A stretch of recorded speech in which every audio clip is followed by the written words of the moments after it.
आइए आज हम लोग एनसीईआरटी केमिस्ट्री में स्टडी करेंगे आयनन एंथैल्पी। इंग्लिश में बोलेंगे आयोनाइजेशन एंथैल्पीज, यानी बहुत सारे एलिमेंट की एंथैल्पी स्टडी करेंगे, इसलिए एंथैल्पीज लिखा गया। तो एक एक चीज़ को हम लोग बारीकी से समझेंगे। जैसा कि हमें पता है, पुराने से पढ़ते चले आए हैं कि एंथैल्पी का मतलब एक तरह से वो ऊर्जा या ऊष्मा जो आयन बनाने के लिए जरूरी हो। तो यहाँ पर देखिए, कह रहा है आंतरिक डी कक्षकों के भरने के साथ नाभिकीय आवेश में वृद्धि होने के कारण श्रेणी में बाएं से दाहिनी ओर बढ़ने पर संक्रमण श्रेणी के तत्वों की आयनिक एंथैल्पी में वृद्धि होती है। 4.2 में प्रथम संक्रमण श्रेणी के तत्वों की प्रथम 3 आयनन एंथैल्पियों के मान दिए गए हैं। तो ध्यान दीजिए, कह रहा है जो डी कक्षक हैं और वो भी डी के बाद एस और पी अगर बाहर हों तो डी वाले को हम आंतरिक डी कक्षक बोलेंगे। तो आंतरिक डी कक्षकों के भरने के साथ नाभिकीय आवेश में वृद्धि होने के कारण जाहिर सी बात है कि अगर हम एक फिगर बनाएं, मान लीजिए कोई नाभिक है और इसके चारों ओर ये इलेक्ट्रॉन चक्कर लगा रहे हैं।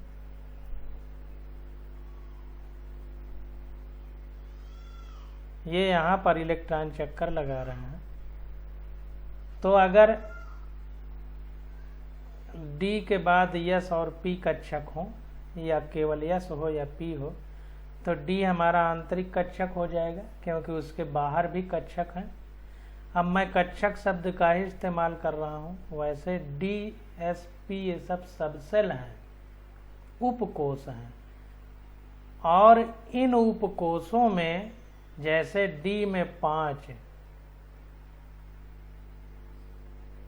ये हमारे ऑर्बिटल या कक्षक हैं। एक डी सबसेल में 5 कक्षक या ऑर्बिटल हैं। इस तरह सही बात ये है। तो कहने का मतलब ये है कि चूंकि आंतरिक डी कक्षक है, तो कह रहा है इसके भरने के साथ क्या होता है, नाभिकीय आवेश में वृद्धि होने के कारण। अब यहाँ नाभिक में भी आवेश में वृद्धि होती है, तो इलेक्ट्रॉन ऋणात्मक आवेश रखता है और नाभिक के अंदर धनात्मक आवेश माना जाता है। तो जाहिर सी बात है कि धन और ऋण के बीच आकर्षण होता है। तो जब नाभिकीय आवेश हमारा बढ़ेगा, न्यूक्लियर चार्ज बढ़ेगा, तो इलेक्ट्रॉन को और आसानी से ये एटम में खिंचाव होगा इलेक्ट्रॉन का, और इलेक्ट्रॉन नाभिक के पास आएगा, जिससे क्या होगा, त्रिज्या घटेगी। तो वही कह रहा है कि आंतरिक डी कक्षकों के भरने के साथ नाभिकीय आवेश में वृद्धि होने के कारण श्रेणी में बाएं से दाहिनी ओर बढ़ने पर संक्रमण श्रेणी के तत्वों की आयनिक एंथैल्पी में वृद्धि होती है। तो वेरी वेरी मोस्ट इम्पॉर्टेंट, जैसा हमने बताया कि नाभिकीय आवेश में जब वृद्धि होगी तो इलेक्ट्रॉन को अपनी ओर ज़्यादा अच्छे से खींच पाएगा, तो इलेक्ट्रॉन नाभिक के ज़्यादा पास आ जाएगा। तो जाहिर सी बात है, अब अगर हम इस इलेक्ट्रॉन को, बाहर वाले इलेक्ट्रॉन को निकाल करके आयन बनाना चाहें, तो आयन बनाने के लिए हमें ज़्यादा ऊर्जा देना पड़ेगा, यानी आयन बनाने वाली ऊर्जा ही आयनन एंथैल्पी है। तो जाहिर सी बात है कि आयनन एंथैल्पी में वृद्धि होगी। ये बात निकल करके सामने आ गई। तो इसको आप लोग अंडरलाइन कर लीजिए। 4.2 में प्रथम संक्रमण श्रेणी के तत्वों की प्रथम 3 आयनन एंथैल्पियों के मान दिए गए हैं। तो इसको हम अभी देख लेंगे। हमें जो सही बात जानना था वो हमने समझ लिया। इसको थोड़ा इंग्लिश वाली बुक में भी देखते हैं। तो देखिए, प्रथम आयनन एंथैल्पी की बात करें तो 631 है, 656, 650, 653, 712, 762, मतलब कुछ थोड़ा बहुत अपवाद के साथ लगभग आयनन एंथैल्पी बढ़ रही है। तो यहाँ पर जो तत्वों की बात की है उसको देखते हैं। तो कह रहा है 4.2 में प्रथम संक्रमण श्रेणी के तत्वों की प्रथम 3 आयनन एंथैल्पियों के मान दिए गए हैं। तो प्रथम 3 आयनन एंथैल्पी की बात करें हम तो ये हैं 631, 656, 650, ये आयनन एंथैल्पी दी गई हैं। तो यहाँ पर अगर हम देखें तो जो हमारा प्रैक्टिकल है तो उसमें तो देखिए इसका 656 है, इसको 650 है फर्स्ट आयोनाइजेशन एंथैल्पी, इससे थोड़ा सा कम है। तो थोड़ा बहुत अंतर इसमें दिया गया है। तो जो थ्योरी कहती है उसी आधार पे हम काम करेंगे कि दाहिनी बाएं से दाईं ओर बढ़ने पर संक्रमण श्रेणी के तत्वों की आयनन एंथैल्पी में वृद्धि होती है, क्योंकि आंतरिक डी कक्षकों के भरने के साथ नाभिकीय आवेश में वृद्धि होती है। अब देखिए कह रहा है कि इन मानों से स्पष्ट है कि इन तत्वों की क्रमिक एंथैल्पी में वैसी तीव्र वृद्धि नहीं होती जैसी कि असंक्रमण तत्वों में होती है। तो कहने का मतलब ये है कि जो मान हमको 4.2 टेबल में दिए गए हैं, तो कह रहा है इन तत्वों की क्रमिक एंथैल्पी में वैसी तीव्र वृद्धि नहीं होती जैसी कि असंक्रमण तत्वों में है, नॉन ट्रांजिशन एलिमेंट में। संक्रमण तत्वों की श्रेणी में आयनन एंथैल्पी में परिवर्तन असंक्रमण तत्वों की श्रेणी से कम होता है। यह भी एक इम्पॉर्टेंट पॉइंट है। सीरीज दे सकता है, 4 विकल्प दे सकता है और आपसे पूछ सकता है। तो बीच में अगर ट्रांजिशन एलिमेंट दिया गया होगा तो उसकी आयनन एंथैल्पी कम रहेगी, ये हमको याद रखना है। सामान्यतः प्रथम आयनन एंथैल्पी के मान में वृद्धि होती है, परंतु उत्तरोत्तर तत्वों की द्वितीय एवं तृतीय आयनन एंथैल्पी के मानों में हुई वृद्धि का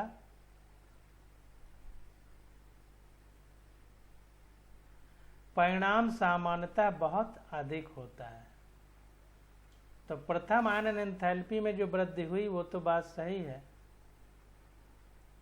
कह रहा है सामान्यतः प्रथम आयनन एंथैल्पी के मान में वृद्धि होती है, परंतु उत्तरोत्तर यानी उसके बाद तत्वों की द्वितीय एवं तृतीय आयनन एंथैल्पी के मानों में हुई वृद्धि का परिमाण सामान्यतः बहुत अधिक होता है। तो सेकेंड और थर्ड आयोनाइजेशन एनर्जी बहुत ज़्यादा होती है, क्योंकि अब जो है और बहुत तेज़ी से आकर्षण होगा नाभिक का, क्योंकि अब इलेक्ट्रॉन कम हो गए। तो अब जो इलेक्ट्रॉन बचे उनमें और अधिक नाभिक का आकर्षण बल काम करेगा। तो यहाँ पर देखिए फर्स्ट आयोनाइजेशन एंथैल्पी 631 है, तो द्वितीय 1235 है और तृतीय 2393 हो गई। बहुत ज़्यादा बड़ा अंतर आ गया। तो ये चीज़ हमको समझना है। अब देखिए कह रहा है कि 3D श्रेणी की धातुओं की प्रथम आयनन एंथैल्पी की अनियमित प्रवृत्ति का यद्यपि कोई खास रासायनिक महत्व नहीं है, फिर भी यह स्पष्टीकरण दिया जा सकता है कि एक इलेक्ट्रॉन पृथक करने से 4s तथा 3D कक्षकों की आपेक्षिक ऊर्जाओं में परिवर्तन होता है। तो जो 3D सीरीज है हमारी, उसकी जो धातुएं हैं उनकी फर्स्ट आयोनाइजेशन एंथैल्पी में अनियमितता है, अनियमित प्रवृत्ति है। तो यद्यपि इसका कोई खास रासायनिक महत्व नहीं है, फिर भी अगर हमसे कोई स्पष्टीकरण मांगे तो हम कह सकते हैं कि एक इलेक्ट्रॉन पृथक करने से 4s तथा 3D कक्षकों की आपेक्षिक ऊर्जाओं में परिवर्तन होता है। तो रिलेटिव एनर्जी जो है 3D 4s की, इनमें ऊर्जाओं में परिवर्तन होता है। इस कारण से आयनन एंथैल्पी में अनियमितता आ जाती है। आपने पढ़ा है कि जब डी ब्लॉक के तत्व आयन बनाते हैं तो ns इलेक्ट्रॉन n-1d इलेक्ट्रॉनों से पहले निकलते हैं। तो ध्यान दीजिए कि जब कोई डी ब्लॉक का तत्व आयन बनाता है तो s के पहले n-1d रहता है, फिर ns रहता है। तो चूंकि ये बाहरी कक्षा है तो बाहरी कक्षा का इलेक्ट्रॉन नाभिक से ज़्यादा दूर होता है, तो नाभिक का आकर्षण बल इसमें कम होता है। इस कारण से पहले ये इलेक्ट्रॉन निकलता है 3D श्रृंखला में। तो वही कह रहा है कि आपने पढ़ा है कि जब डी ब्लॉक के तत्व आयन बनाते हैं तो NS इलेक्ट्रॉन N-1D इलेक्ट्रॉनों से पहले निकलते हैं। मतलब डी जो कक्षक है ये S से पहले है, यानी अंदर है, आंतरिक स्थिति में है। अब देखिए आगे कह रहा है कि हम जैसे जैसे 3D श्रृंखला के आवर्त में बढ़ते हैं तो स्कैंडियम से जिंक की ओर जाने पर नाभिक का आवेश बढ़ता है। तो स्कैंडियम से जिंक की ओर जैसे जैसे जाते हैं तो नाभिक का आवेश बढ़ता है, परंतु इलेक्ट्रॉन आंतरिक उपकोष के कक्षक यानी 3D कक्षक में जाते हैं। तो ध्यान दीजिए कि 3D जो सीरीज है उसमें हम स्कैंडियम से जिंक तक यानी जैसे जैसे बाईं से दाईं ओर बढ़ते हैं तो क्या होता है कि जो इलेक्ट्रॉन है हमारे वो आंतरिक उपकोष यानी 3D में बढ़ते हैं, S में नहीं जाते। तो 3D में बढ़ते हैं और नाभिक का आवेश बढ़ता है।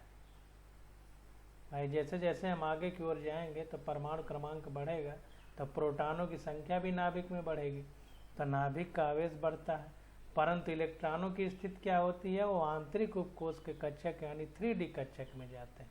यह 3D इलेक्ट्रॉन 4s इलेक्ट्रॉनों को बढ़ते हुए नाभिकीय आवेश से उस स्थिति के मुकाबले कुछ अधिक प्रभावी ढंग से परिरक्षित कर सकते हैं जिसमें y इलेक्ट्रॉन एक दूसरे को परिरक्षित करते हैं।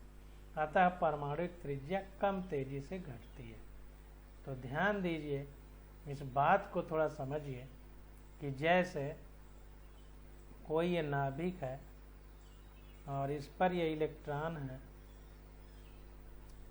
इस तरह कक्षाओं में चक्कर लगा रहे हैं और मान लीजिए यहाँ पर ये जो इलेक्ट्रॉन है ये 3D में जा रहा है, ये मान लीजिए P में जा रहा है, ये S में जा रहा है एग्जाम्पल के तौर पे। तो जो 3D वाला है नाभिक के ज़्यादा पास है, तो इलेक्ट्रॉन जो 3D में जा रहा है तो ये नाभिक को ज़्यादा अच्छे से ढक लेगा। परिरक्षित शब्द जो यूज किया है, स्क्रीनिंग इफेक्ट जो हम लोग पढ़ते थे, आवरण प्रभाव, तो ज़्यादा अच्छे से ढक लेगा। तो बाहर वाले इलेक्ट्रॉन जो यहाँ वाला है ये उतना अच्छे से नाभिक इसको आकर्षित नहीं कर पाएगा, क्योंकि ये 3D वाला इतना तेजी से चक्कर लगा रहा है कि नाभिक के आकर्षण का प्रभाव इस पर कुछ कम पड़ रहा है, जिससे क्या होगा कि इस पर आकर्षण कुछ कम होगा, जिससे हम बाईं से दाईं ओर जब 3D श्रृंखला में जाते हैं तो नाभिकीय आवेश तो बढ़ता है लेकिन त्रिज्या उतना तेजी से नहीं घटती है, स्क्रीनिंग इफेक्ट की वजह से। ये बात हमको समझना पड़ेगा।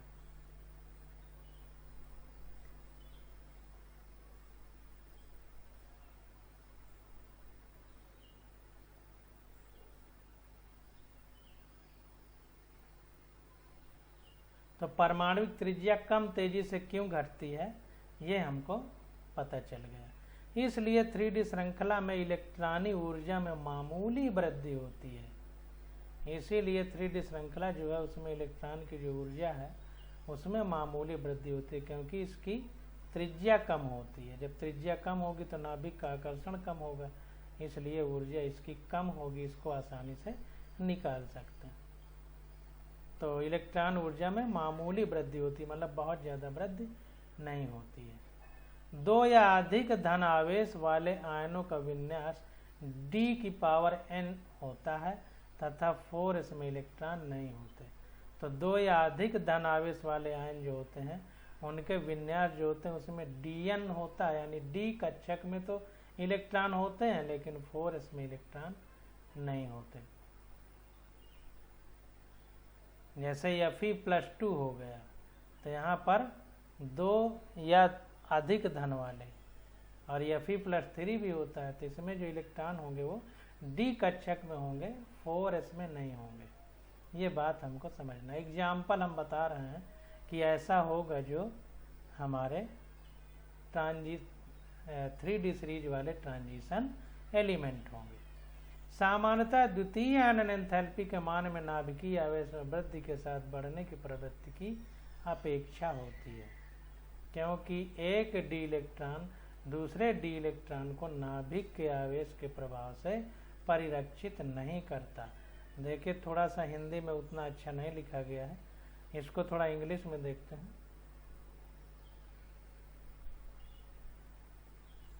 देखिए यहाँ पर बताया जा रहा है कि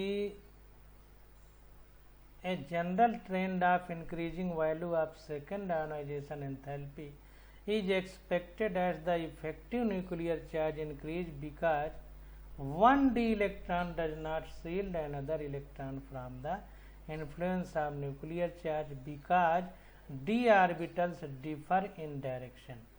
तो d ऑर्बिटल डायरेक्शन में डिफर हो जाता है यानी अलग हो जाता है, इसलिए d इलेक्ट्रॉन जो होता है वो शील्डिंग इफेक्ट यानी आवरण प्रभाव नहीं दिखा पाता है। इसलिए क्या होता है कि जो सेकेंड आयोनाइजेशन एंथैल्पी है is expected as the effective nuclear charge increase. तो इसकी वजह से सेकेंड आयोनाइजेशन एंथैल्पी जो है उसका प्रभाव जो नाभिकीय आवेश बढ़ रहा है उसका उतना ज़्यादा नहीं होता, क्योंकि जो डी इलेक्ट्रॉन है वो does not shield another electron, ये दूसरे इलेक्ट्रॉन पर को सील्ड नहीं करता यानी उसके ऊपर आवरण नहीं डालता, यानी इलेक्ट्रॉन जो नाभिक को खींच रहा है उसको नहीं प्रभावित करता। From the influence of nuclear charge because D orbital differ in direction, क्योंकि जो डी ऑर्बिटल है उसका डायरेक्शन अलग होता है। तो ये बात निकल करके सामने आई, ये इतना अंडरलाइन हो गया। और वैसे भी अगर इसको बारीकी से समझा जाए तो जब एक इलेक्ट्रॉन बाहर का निकल जाएगा तो जो दूसरा इलेक्ट्रॉन है नाभिक के आकर्षण के कारण कुछ पास आ जाएगा, जब पास आ जाएगा तो उस पर आवरण प्रभाव उतना ज़्यादा नहीं रहेगा।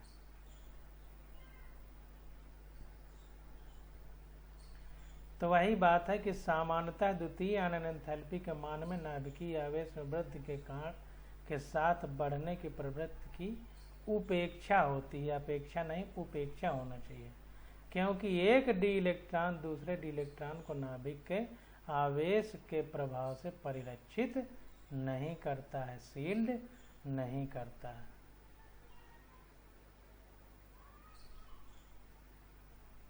तो सेकेंड आयोनाइजेशन एंथैल्पी जो है कहने का मतलब उस पर शील्डिंग इफेक्ट या परिरक्षण प्रभाव का असर नहीं होता। इसका कारण डी कक्षकों की दिशा का भिन्न होना है, क्योंकि डी कक्षक की जो दिशा है वो भिन्न हो जाती है। यद्यपि द्वितीय एवं तृतीय आयनन एंथैल्पी में निरंतर वृद्धि का प्रवाह Mn+2 तथा Fe+3 आयन बनने में टूट जाता है। तो यद्यपि द्वितीय तथा तृतीय आयनन एंथैल्पी में जो निरंतर वृद्धि हो रही है उसका जो प्रवाह है यानी वृद्धि होने की दर है वो Mn+2 तथा Fe+3 आयन बनने में टूट जाता है, यानी इनमें वो नियम लागू नहीं होता। दोनों में ही आयनों का विन्यास D5 है। इसी प्रकार का विचलन बाद की संक्रमण श्रेणियों के संगत तत्वों में भी आता है।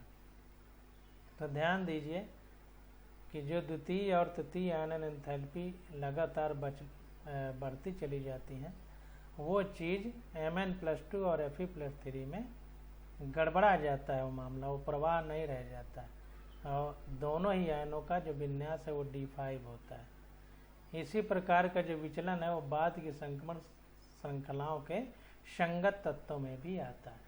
Dn इलेक्ट्रॉनिक विन्यास के लिए आयनन एंथैल्पी में परिवर्तन की व्याख्या निम्नलिखित।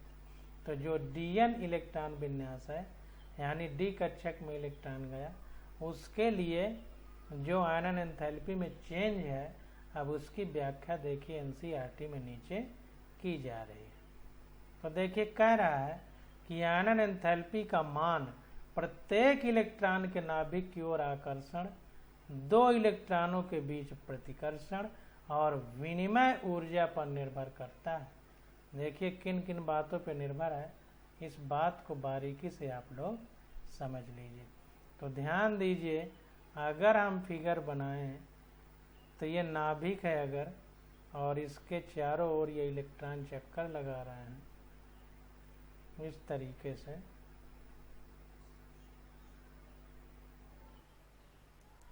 तो दो तीन बातें हैं। एक तो नाभिक का आकर्षण इनके ऊपर काम करेगा, दूसरा नाभिक का आकर्षण इसलिए क्योंकि नाभिक पॉजिटिव और इलेक्ट्रॉन नेगेटिव है।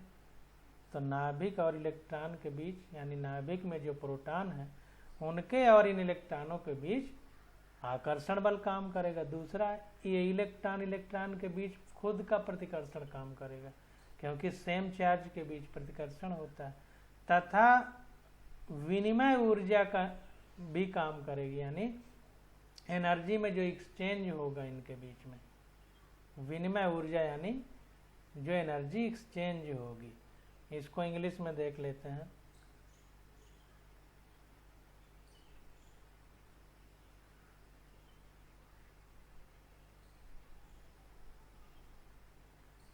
हाँ, इलेक्ट्रॉन और न्यूक्लियस के बीच आकर्षण और इलेक्ट्रॉन के बीच रिपल्सन और एक्सचेंज एनर्जी विनिमय ऊर्जा, ये तीन चीजें हमारी आयनन एंथैल्पी को मतलब के मान को प्रभावित करती हैं। तो ये इम्पॉर्टेंट है, यहाँ तक अंडरलाइन कर लिया। ऊर्जा स्तर के स्थायित्व के लिए विनिमय ऊर्जा उत्तरदायी होती है। ध्यान दीजिए, जो ऊर्जा स्तर है उसके स्थायित्व के लिए, तो यहाँ से ये पूरा अंडरलाइन हो जाएगा।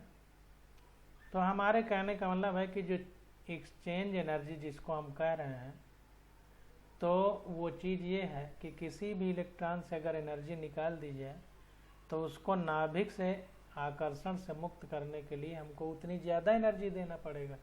तो जाहिर सी बात है कि यही एनर्जी जो है इसको एक्सचेंज एनर्जी कहते हैं। विनिमय ऊर्जा, अब जाहिर सी बात है कि वो जिस ऊर्जा स्तर पे है वहाँ पे बना रहे, तो ऊर्जा स्तर को बदला जाता है एनर्जी के एक्सचेंज के द्वारा। एनर्जी ज़्यादा दे देंगे इलेक्ट्रॉन को तो नाभिक से दूर होकर उच्च ऊर्जा स्तर में आ जाएगा, और इलेक्ट्रॉन की एनर्जी निकाल लेंगे तो जाहिर सी बात है कि ऊर्जा कम होने की वजह से नाभिक के पास चला जाएगा, यानी निम्न ऊर्जा स्तर में चला जाएगा। विनिमय ऊर्जा अपभ्रष्ट कक्षकों में समदिश प्रचक्रणों के कुल संभव युगलों के लगभग समानुपाती होती है।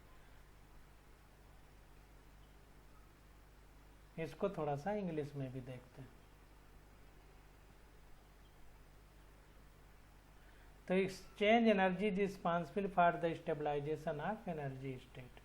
जो एक्सचेंज एनर्जी है, विनिमय ऊर्जा है हमारी, वो ऊर्जा स्तर को स्थायित्व प्रदान करती है।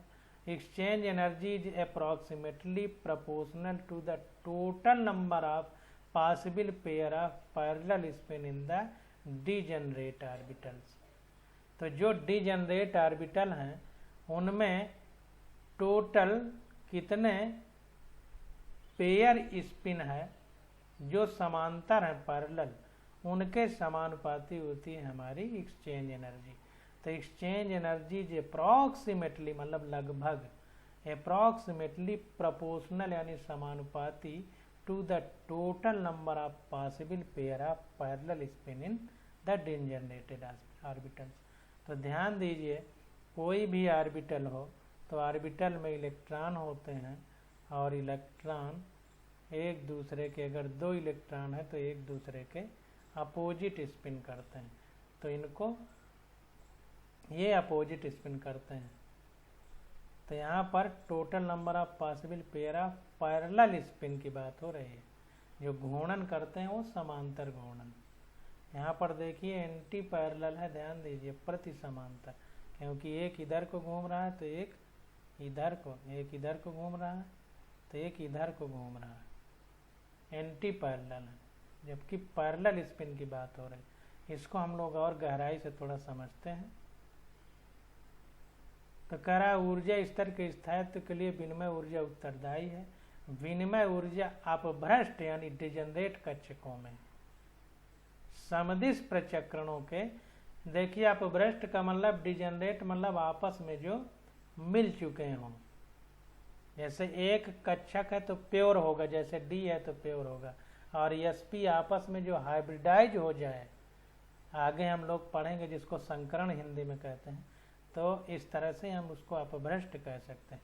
तो अपभ्रष्ट कक्षकों में समदिश प्रचक्रण यानी समान दिशा में जो चक्रण हो रहा है, स्पिन हो रहा है, के कुल संभव युगलों के यानी जो इलेक्ट्रॉन के युगल या जोड़े हैं के लगभग समानुपाती होती है। तो इसको भी आप लोग अंडरलाइन कर लीजिए।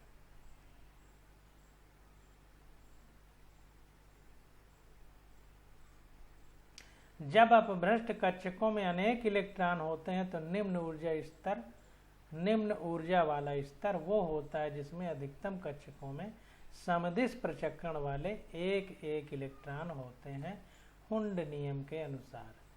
तो ध्यान दीजिए, जो डिजेनरेटेड ऑर्बिटल्स हैं उनकी अगर हम बात करें तो कह रहा है कि जब अपभ्रष्ट कक्षकों यानी डिजेनरेटेड ऑर्बिटल्स में अनेक इलेक्ट्रॉन होते हैं तो निम्न ऊर्जा स्तर हम उसको मानते हैं या वो होता है लो एनर्जी लेवल जिसमें अधिकतम कक्षकों में समदिश चक्रण वाले एक इलेक्ट्रॉन होते हैं। यानी कहने का मतलब ये है कि अगर ये कक्षक है,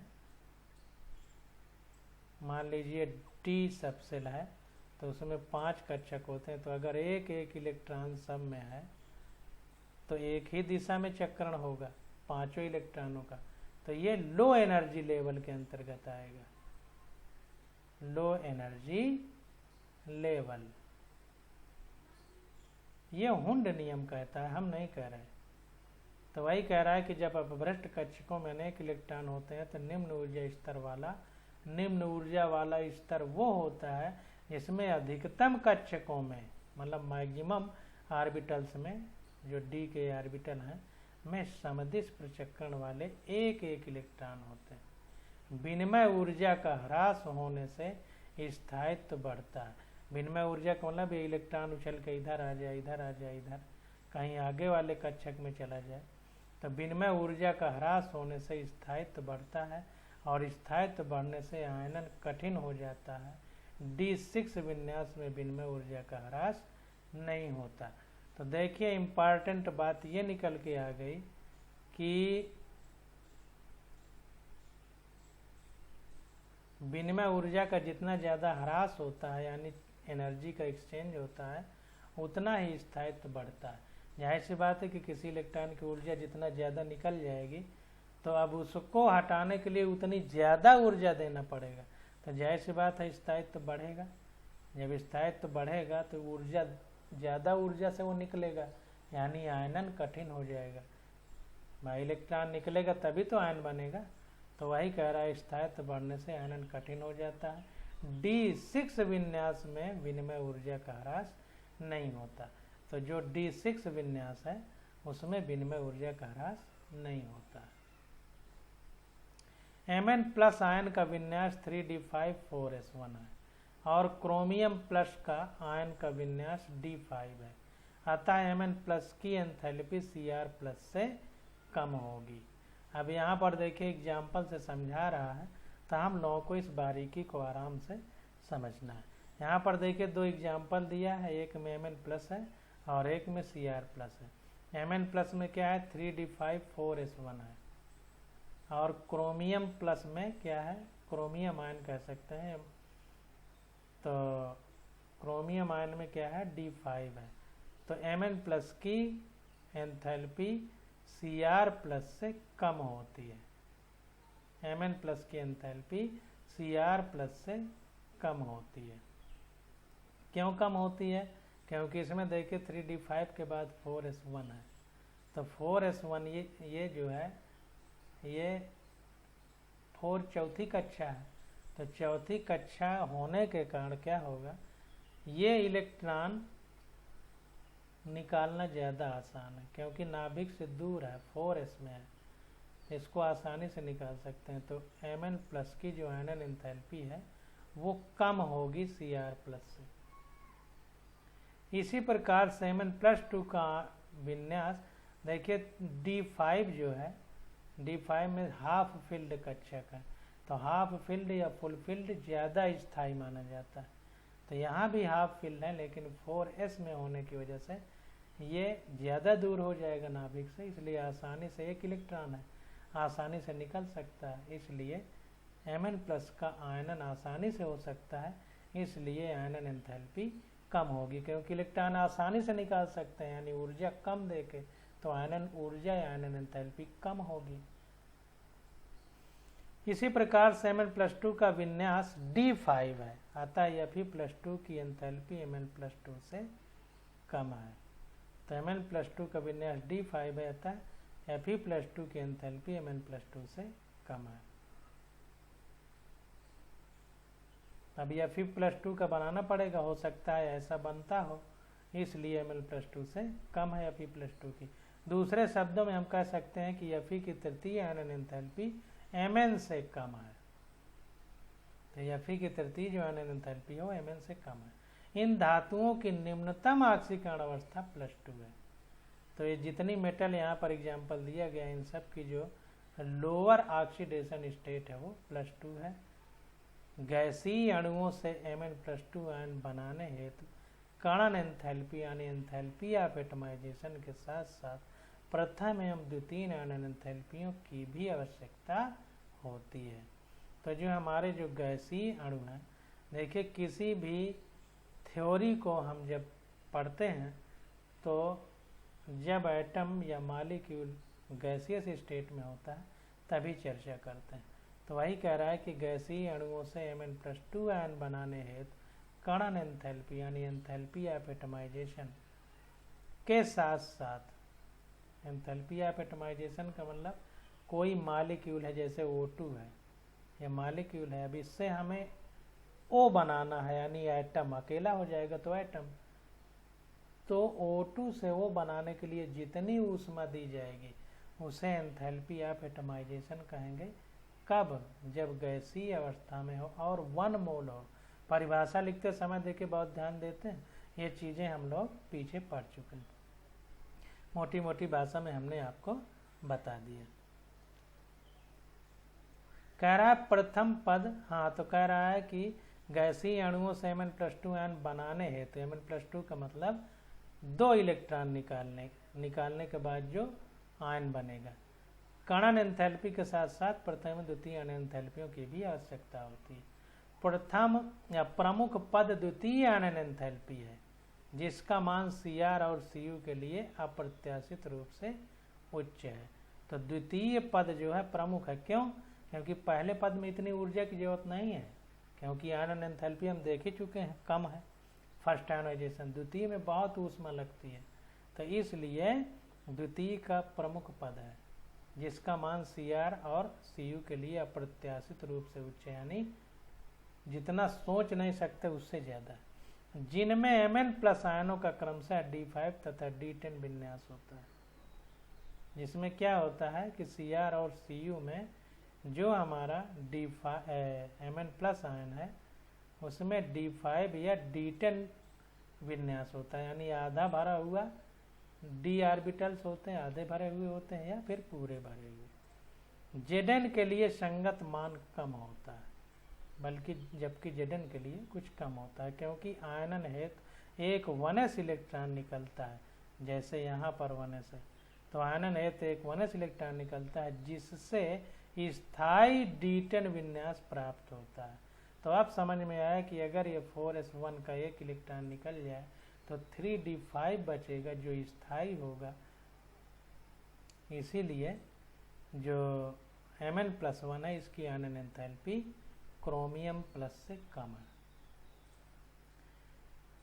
अब देखिए कह रहा है कि Zn के लिए संगत मान कम होता है, क्योंकि आयनन हेतु एक 1s इलेक्ट्रॉन निकलता है, जिससे स्थायी D10 विन्यास प्राप्त होता है।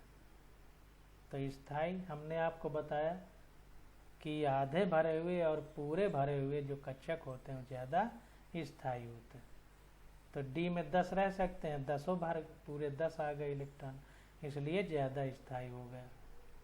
अब कह रहा है कि तृतीय आयनन एंथैल्पी में प्रवृत्ति 4s कक्षक के कारक द्वारा जटिल नहीं बनती और D5 जो Mn+2 में बनेगा, एक इलेक्ट्रॉन निकल जाएगा तो Mn+2 बनेगा, तथा D10 जो Zn+2 से एक इलेक्ट्रॉन हटाने में अधिक कठिनाई प्रदर्शित होगी। अब देखिए, अगर तृतीय आयनन एंथैल्पी में जाना है तो D5 कितना स्थायी है। जाहिर सी बात है कि आधे भरे हुए कक्षक ज़्यादा स्थायी होते हैं, तो अब निकालना इलेक्ट्रॉन बहुत कठिन होगा, इसलिए तृतीय आयनन एंथैल्पी बहुत कठिनाई होगी, जिससे तृतीय आयनन एंथैल्पी और हाई होगी। वही Zn+2 में है, क्योंकि यहाँ पर पूरे कक्षक भरे हुए हैं, दो दो इलेक्ट्रॉन हैं, तो पूरे भरे हुए और आधे भरे हुए ज़्यादा स्थायित्व में रहते हैं, तो इनसे इलेक्ट्रॉन निकालना और कठिन होगा। सामान्यतः तृतीय आयनन एंथैल्पी पर्याप्त उच्च है, इसलिए तृतीय आयनन एंथैल्पी और ज़्यादा उच्च हो गई।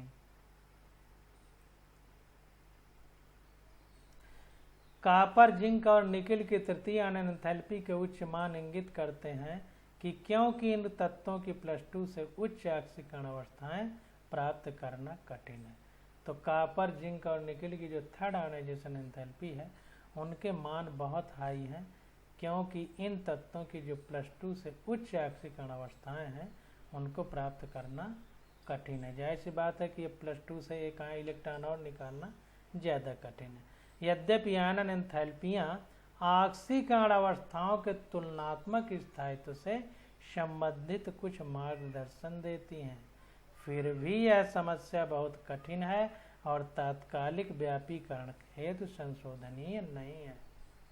तो कह रहा है कि यद्यपि जो आयनन एंथैल्पी है वो ऑक्सीकरण स्टेट जो है उनसे तुलनात्मक स्थायित्व से संबंधित कुछ मार्गदर्शन देती हैं, लेकिन आयनन एंथैल्पी और ऑक्सीकरण अवस्थाएं दोनों की अगर हम तुलना करें तो बहुत जटिल समस्या है, और अभी फ़िलहाल में इसका संशोधित करना इतना आसान नहीं है।